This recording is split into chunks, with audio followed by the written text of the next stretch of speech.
De Marcos capítulo 14. Marcos capítulo 14.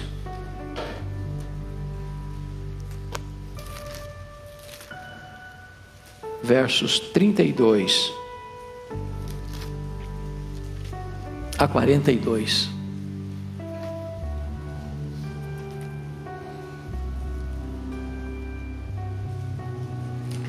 Jesus no Getsemane. Então foram a um lugar chamado Getsemane. Ali chegados, disse Jesus a seus discípulos: assentai-vos aqui enquanto eu vou orar. E levando consigo a Pedro, Tiago e João, começou a sentir-se tomado de pavor e de angústia. E lhes disse: a minha alma está profundamente triste até a morte. Ficai aqui e vigiai. E adiantando-se um pouco, prostrou-se em terra e orava para que, se possível, lhe fosse poupada aquela hora. E dizia: Abba, Pai, tudo te é possível, passe de mim este cálice, contudo não seja o que eu quero, e sim o que tu queres. Voltando, achou-os dormindo e disse a Pedro: Simão, tu dormes? Não pudeste vigiar nem uma hora? Vigiai e orai para que não entreis em tentação. O espírito na verdade está pronto, mas a carne é fraca. Retirando-se de novo, orou repetindo as mesmas palavras. Voltando, achou-os outra vez dormindo, porque os seus olhos estavam pesados e não sabiam o que lhe responder. E veio pela terceira vez e disse-lhes: ainda dormis e repousais? Basta, chegou a hora. O Filho do Homem está sendo entregue nas mãos dos pecadores. Levantai-vos, vamos. Eis que o traidor se aproxima. Meus amados, eu gostaria de conversar um pouco com vocês sobre o Getsemane da vida. Esse para mim é um dos textos mais misteriosos de toda a Bíblia. Aqui Jesus está travando a maior batalha da humanidade, a batalha decisiva, a batalha de sangrento suor. Aqui toda a corja de demônios está lançando o seu hálito quente sobre ele. Aqui todas as pressões de todos os lados estão encurralando a ele.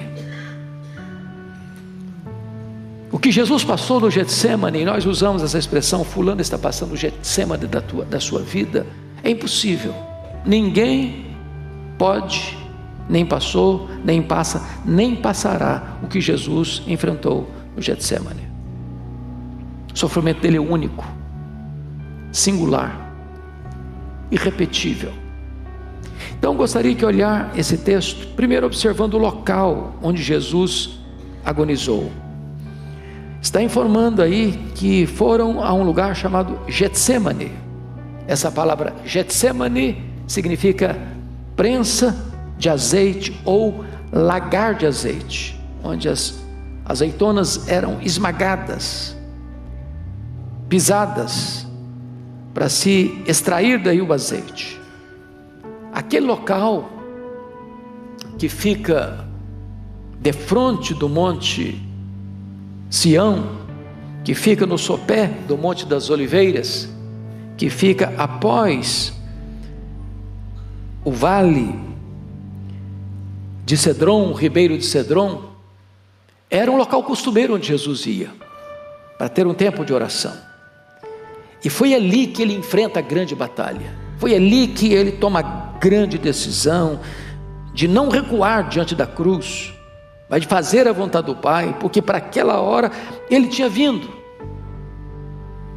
Foi ali que ele enfrenta e vence a grande batalha, e sai dali sobranceiro, corajoso, firme como uma rocha, caminhando para a cruz, como um rei caminha para a sua coroação. Segunda coisa que eu quero destacar é o contexto da agonia descrito. João capítulo 18, versículo 1, diz que Jesus saiu do cenáculo para o jardim do Getsemane. E essa saída não foi uma saída de fuga, para se esconder. Foi uma saída para se preparar, para enfrentar, para caminhar na direção do Calvário. No cenáculo ele tinha ensinado as grandes lições aos seus discípulos. Foi no cenáculo que ele demonstrou sua humildade, lavando os pés dos discípulos. Foi no cenáculo que ele ensinou o novo mandamento: novo mandamento vos dou, que vos ameis uns aos outros, assim como eu vos amei. Foi no cenáculo que ele desmascarou Judas, o traidor. Foi no cenáculo que ele alertou Pedro de que naquela mesma noite, antes que o galo cantasse, Pedro haveria de negar 3 vezes. Foi no cenáculo que Jesus orou a grande oração de intercessão pela sua igreja. E depois de todo esse cuidado pastoral de Jesus, é que diz o texto, ele saiu do cenáculo para o jardim, para preparar-se para aquela grande jornada marcada na eternidade, a sua morte na cruz. Terceira coisa que eu chamo a sua atenção é o propósito da agonia. Versículo 41 do texto lido, Jesus fala para os discípulos: basta, chegou a hora. Que hora? O que ele está falando? Esta hora era a hora decisiva no calendário da vida de Jesus. Para essa hora ele veio, a hora da sua entrega, a hora em que ele seria entregue nas mãos dos pecadores, a hora em que ele seria condenado pelos homens, a hora em que todas as forças da terra, sejam os judeus, sejam os gentios, seja no campo político, seja no campo religioso, seja até domesticamente, todos se uniriam para condená-lo. Porém, a sua morte não seria um fracasso, não seria um acidente, seria uma agenda estabelecida pelo próprio Pai, antes mesmo que o mundo fosse criado. Para essa hora ele veio, e essa hora havia chegado. Então, eu quero destacar aqui 4 lições sobre o Getsemane da vida. Em primeiro lugar, é o Getsemane da tristeza, de uma tristeza assoladora. Veja comigo os versos 33 e 34. Você pode ler comigo, por gentileza, esses 2 versos?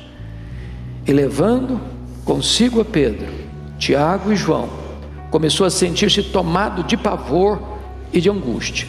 E lhes disse: a minha alma está profundamente triste até a morte. Fiquai aqui e vigiai comigo. Você e eu temos tristezas na vida. A nossa vida é carimbada por tristezas. Nenhum de nós está imune a esse sentimento, mas nenhum de nós pode suportar ou enfrentar a tristeza que Jesus enfrentou. Do que ele está falando? A ponto do texto nos informar que ele foi tomado de um pavor, de uma angústia, de uma tristeza avassaladora, a ponto de ele, sendo filho de Deus, pedir aos seus discípulos solidariedade. Ficai comigo, vigiai. Do que ele está falando? E eu quero destacar aqui 2 coisas. Primeiro, no que não consistia essa tristeza. Porque às vezes as pessoas olham esse cenário de um ponto de vista puramente humano.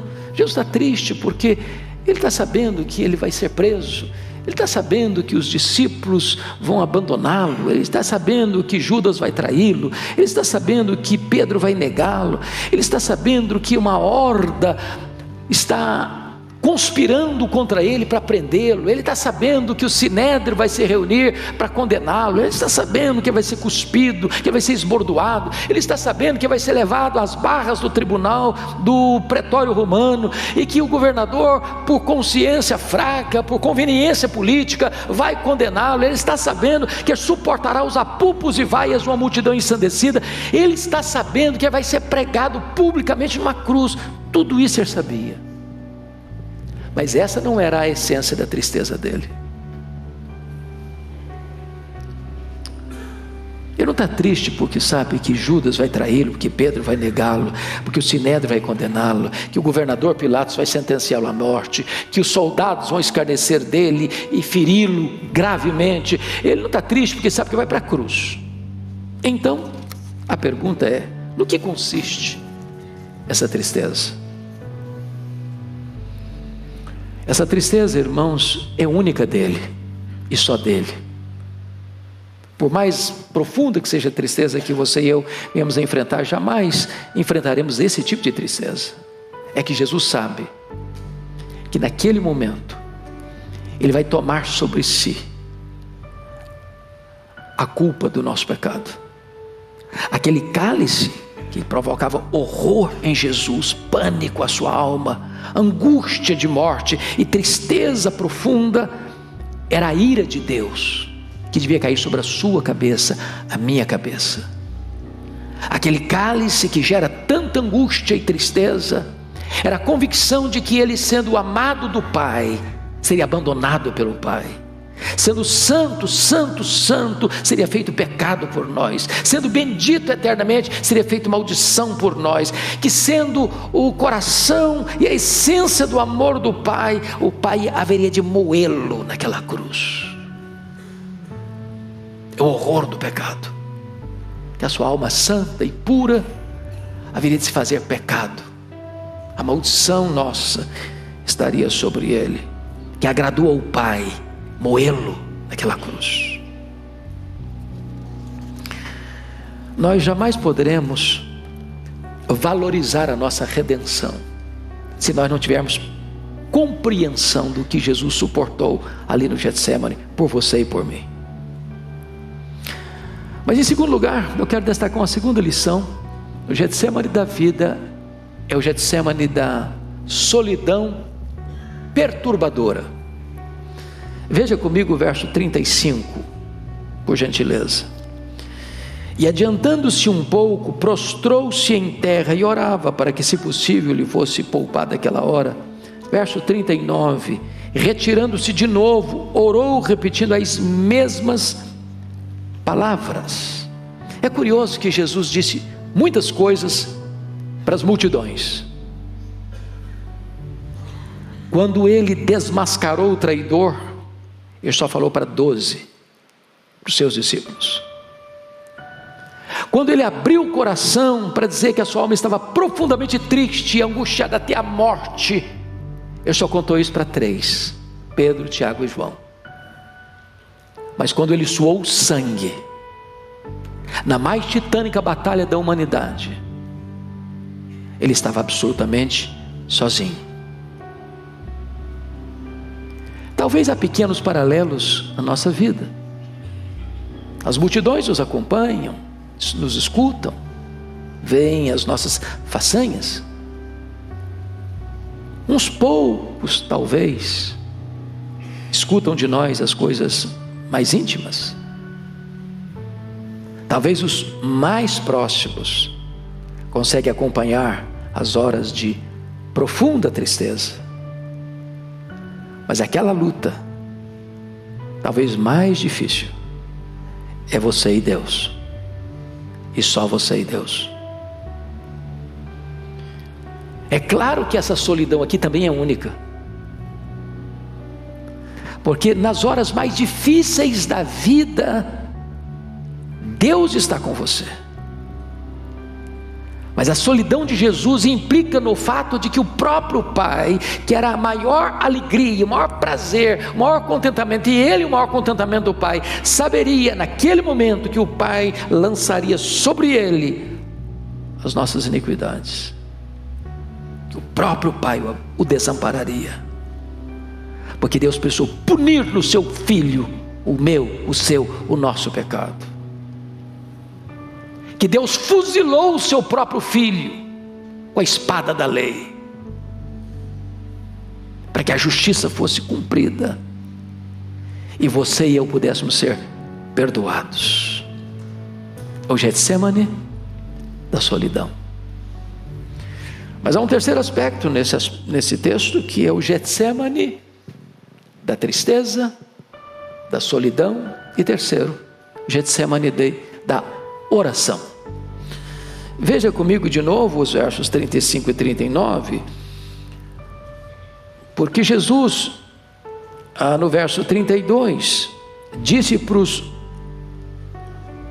discípulos, os 8 discípulos: assentai-vos aqui, verso 32, assentai-vos aqui enquanto eu vou orar.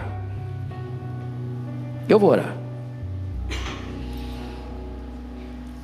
Depois Jesus leva consigo Pedro, Tiago e João, e abre o coração para eles, e disse no verso 34: ficai aqui e vigiai. Agora não é só ficar sentado não, fique sentado aqui e vigiai, e vigiai.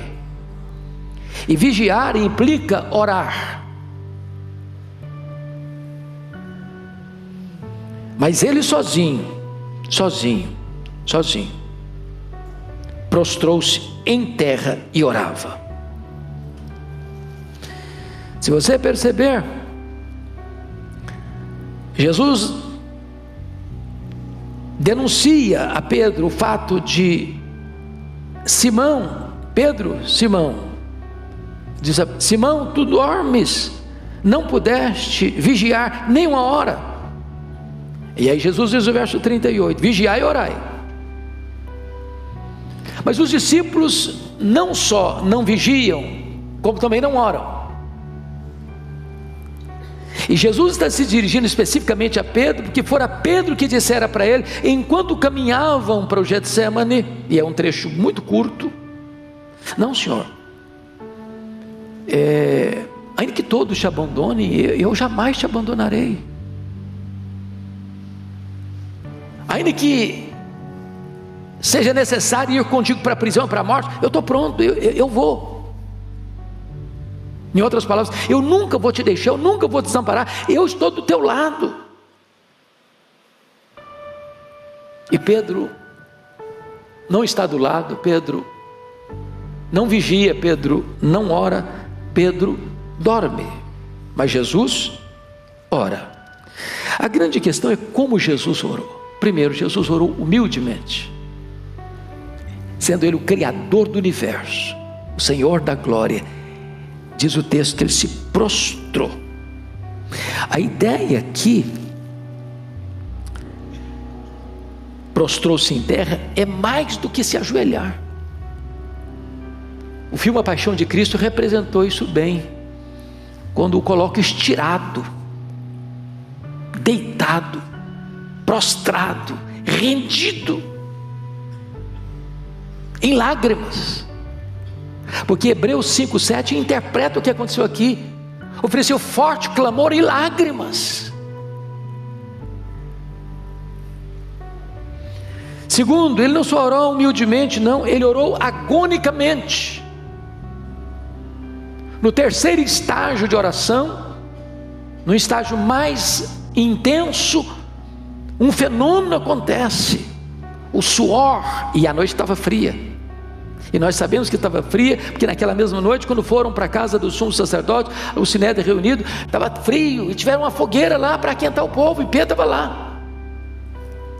E numa noite gelada, fria, Jesus está suando, e de repente não está suando, o suor se transforma em gotas de sangue.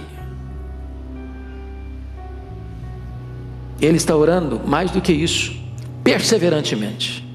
Ele ora 3 vezes, e 3 é um número emblemático, fazendo o mesmo pedido: Senhor, se possível, passe de mim este cálice, mas se não, seja feita a tua vontade. Mas finalmente ele orou triunfantemente,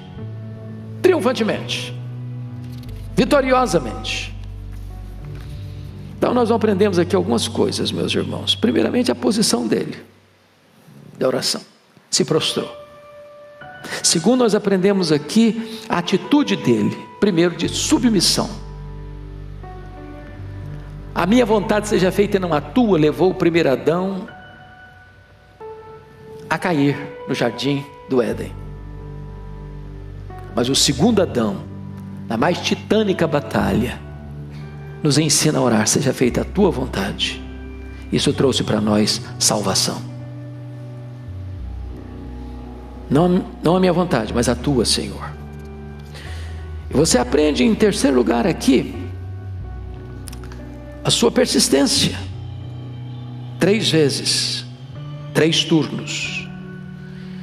E Lucas 22, 44 nos informa que o terceiro round de oração, a luta aumentou. E é curioso que quando você lê em Lucas, e só Lucas nos informa isso, que veio um anjo do céu depois do segundo período de oração, para consolá-lo. A pergunta é: por que o anjo veio para consolá-lo no segundo round de oração e não depois do terceiro round de oração? O anjo veio para consolá-lo, para prepará-lo para o terceiro round, mais intenso, de uma luta de sangrento suor.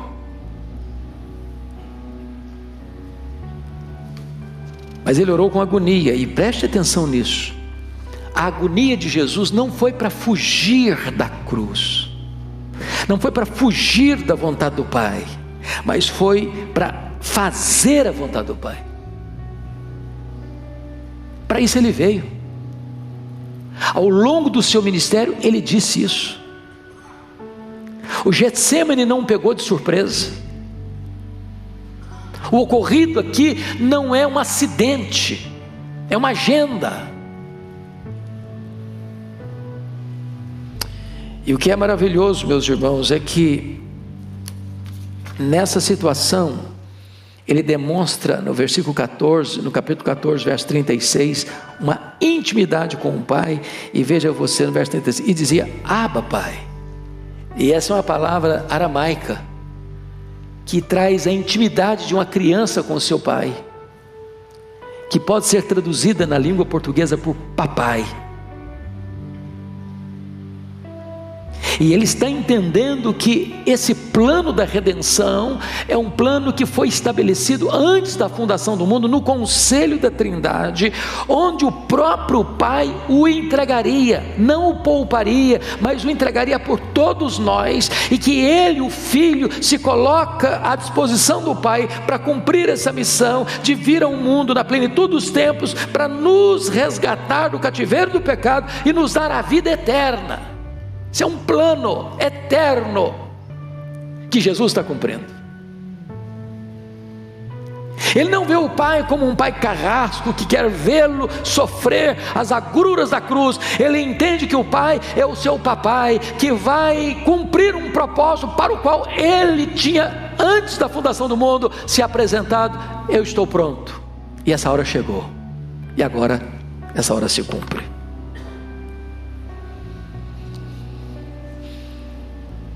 É curioso que o texto diz que Jesus entra no Getsêmani com o propósito de orar. Disse para os 8 discípulos, que Judas não está mais entre eles: vocês fiquem aqui, eu vou orar. Depois ele disse para os 3 que acompanham, Pedro, Tiago e João: vocês fiquem aqui e vigiem.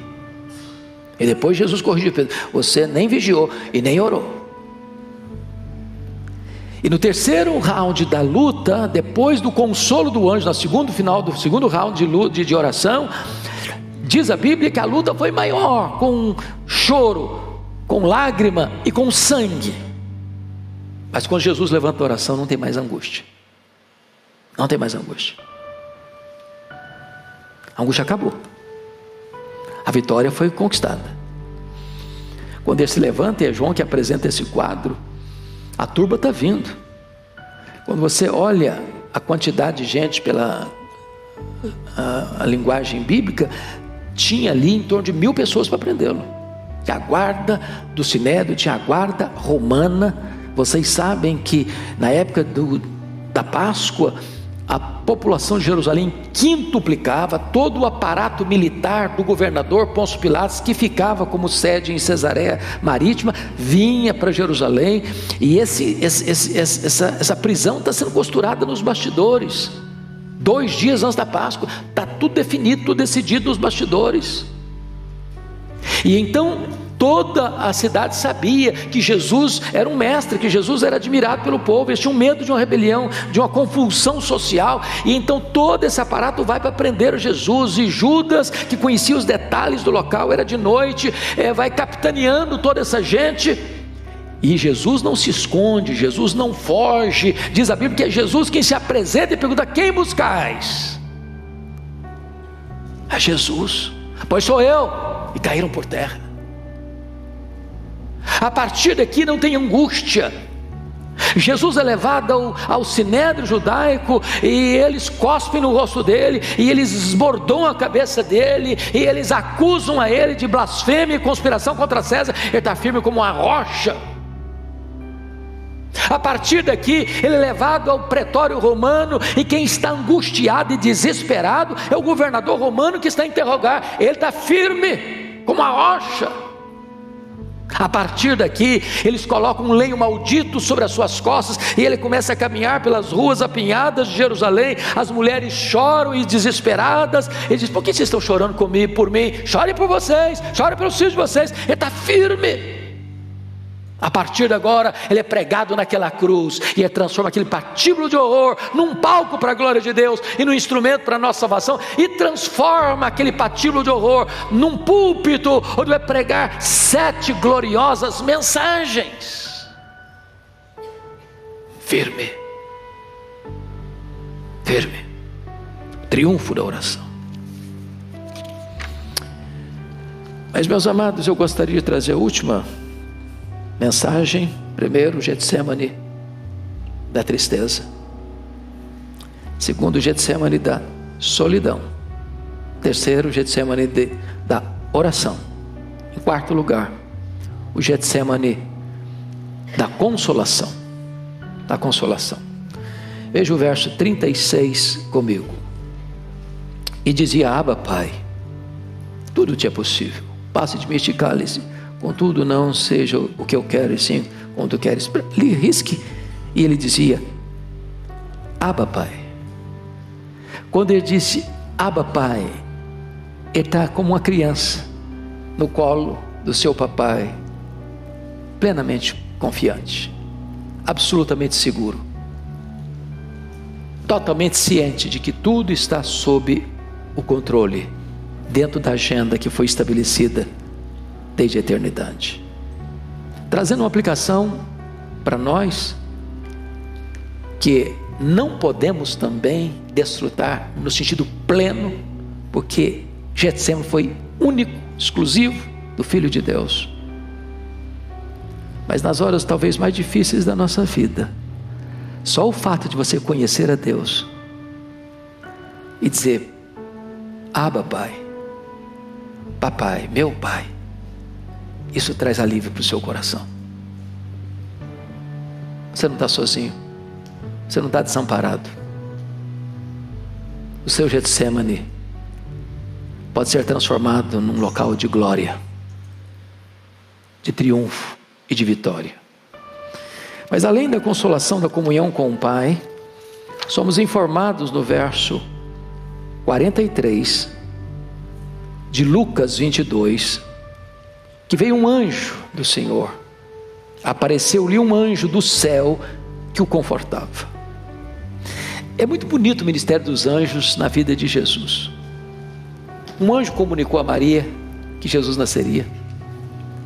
Quando Jesus nasceu, um anjo foi comunicar aos pastores de Belém: eu trago para vocês uma boa nova de grande alegria, que será para todo o povo. É que hoje vos nasceu na cidade de Davi o Salvador, que é Cristo o Senhor. Uma milícia celestial, uma multidão de anjos cobriram os céus de Belém, dizendo: glória a Deus às maiores alturas, e paz na terra entre os homens, é aquele que quer bem.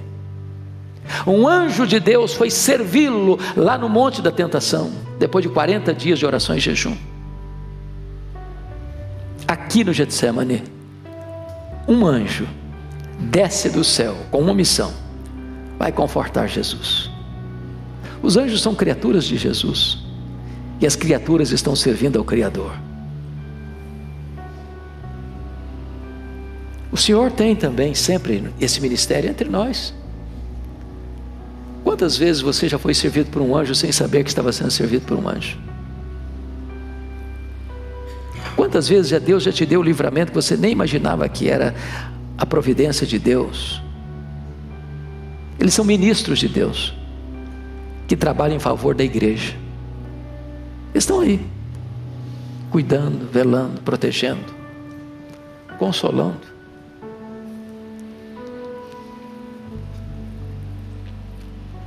Mas, e eu quero concluir, que a consolação dá firmeza de propósito. Quando Jesus sai do Getsemane, ele sai firme, sobranceiro, vitorioso. Quem está no controle da situação é Ele. É Ele.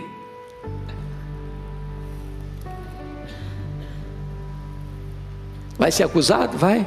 Vai ser preso? Vai. E sabe o que ele disse para as pessoas que vieram prendê-lo? Sabe o que vocês estão prendendo agora? Está lá em Lucas. Não é porque vocês são mais fortes, não é porque vocês conseguiram armar um exército tão grande que não consigo resistir, não é porque vocês têm armas, não. Sabe por que vocês estão me prendendo agora? Chegou a hora de vocês, a hora das trevas.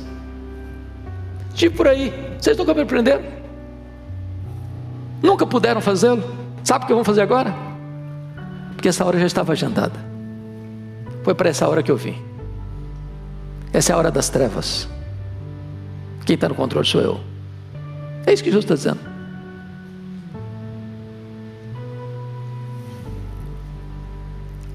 Pilatos estava em apuros. Em apuros. É Jesus quem está no controle. A sua morte não foi um acidente, a sua ressurreição não foi uma surpresa. E Ele concluiu a sua obra. E Ele voltou para o céu. E Ele está sentado à direita de Deus Pai. Ele tem as rédeas da história em suas mãos.